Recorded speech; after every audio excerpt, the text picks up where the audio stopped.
గొడ్డలి slogan gain, నక్సలైట్లు అందుకే ఫెయిల్.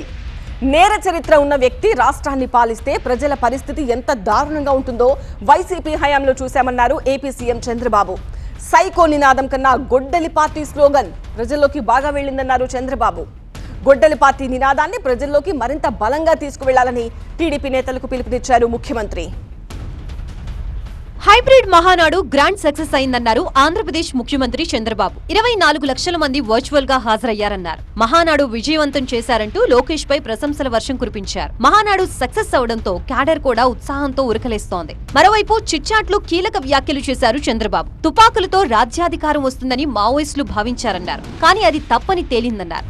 హింస వల్లే మావోయిస్టులు ఫెయిల్ అయ్యారన్నారు చంద్రబాబు. ప్రజాస్వామ్యంలో హింసకి తావులేదన్నారు. గొడ్డలితో పరిపాలన సాగిస్తామంటే కుదరదన్నారు చంద్రబాబు. వైఎస్ వివేక కేసు సునీత పోరాటం వల్లే నిలబడిందన్నారు. ఆమె వల్లే గొడ్డలి పార్టీ విధ్వంసాలు, అరాచకాలు బయటకొస్తున్నాయన్నారు. ఊహించనివి ఇంకా చాలా బయటకొస్తాయన్నారు. సైకో పాలన నినాదం కంటే గొడ్డలి పార్టీ స్లోగన్ ప్రజల్లోకి బాగా వెళ్లిందన్నారు చంద్రబాబు. గొడ్డలి పార్టీ అధికారంలోకి వస్తే రాష్ట్రానికి భవిష్యత్తు ఉండదని అంటున్న చంద్రబాబు ఈ విషయాన్ని ప్రజల్లోకి తీసుకువెళ్లాలని క్యాడర్ కు దిశానిర్దేశం చేస్తున్నారు. జూన్ లో వైసీపీ చేపట్టే నిరసనలకి కౌంటర్ గా 2 ఏళ్లలో కూటమి సర్కార్ చేసిన అభివృద్ధేంటో ప్రజలకు వివరించాలని నేతలకి సూచించారు చంద్రబాబు. మహిళా సాధికారత టీడీపీతోనే సాధ్యమన్నారు ఏపీ సీఎం. వచ్చే ఎన్నికల్లో మహిళలకి 33% సీట్లు కేటాయిస్తామన్నారు.